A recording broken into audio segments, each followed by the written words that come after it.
नमस्कार दोस्तों, स्वागत है पीसफुल सरिता चैनल में। आज आइए सुनते हैं गोस्वामी तुलसीदास जी की ऐसी अद्भुत भक्ति कथा जहां श्री राम का नाम उनके लिए स्वयं जीवन से भी अधिक महत्वपूर्ण हो गया। हमें ये जानना चाहिए कि श्री राम की शपथ के क्या मायने होते हैं। एक बार की बात है, गोस्वामी तुलसीदास जी अवध में थे। वे सरयू नदी में स्नान करने आए। जब वे नदी में उतरकर अंदर की ओर जा रहे थे, उसी समय एक महिला भी वहां स्नान करने पहुंची। उसे जल्दी स्नान करना था। उसने तुलसीदास जी को देखकर प्रणाम किया और कहा, बाबा जी, मुझे शीघ्र स्नान करना अनिवार्य है। आप उस ओर मुख कर नदी में खड़े हो जाइए। आपको आपके राम जी की शपथ है, जब तक मैं ना कहूँ आप ना पीछे मुड़कर देखेंगे, ना नदी से बाहर निकलेंगे। गोस्वामी जी ने भी उस महिला को आश्वासन दिया। नदी में महिला की ओर पीठ घुमाकर खड़े हो गए। कड़ाके की ठंड पड़ रही थी। महिला जल्दी जल्दी नहाकर भागी। जल्दबाजी में वह महिला गोस्वामी जी को पीछे मुड़ने व बाहर निकलने को कहना भूल गई। इस कारण गोस्वामी जी घंटों नदी में खड़े रह गए। जब इतनी देर हो गई और गोस्वामी जी मंदिर नहीं पहुंचे,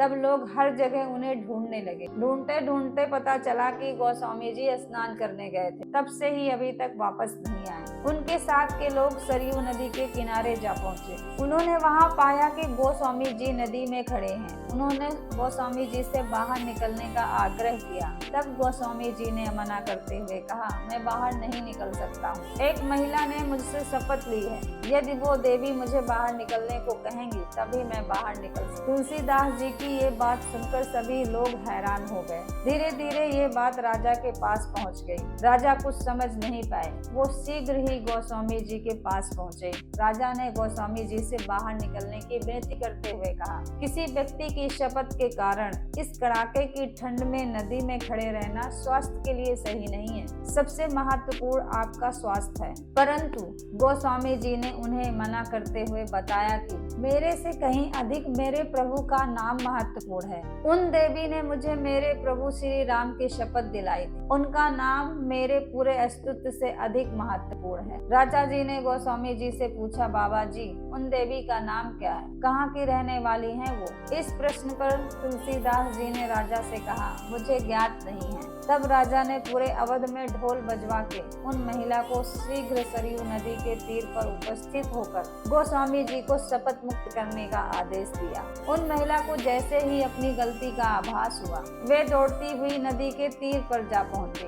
वहां हाथ जोड़कर क्षमा याचना करती हुई गोस्वामी जी से कहने लगी, बाबा जी, अब आप पीछे मुड़ सकते हैं और नदी के बाहर भी निकल सकते हैं। फिर कहने लगी, हे बाबा जी, मुझसे बड़ा अपराध हुआ है। मैं दंड की भागी हूँ। यदि आपकी दया हो तो मुझे क्षमा करें। गोस्वामी तुलसीदास ने मुस्कुराते हुए कहा, नहीं देवी, आपसे कोई अपराध नहीं हुआ।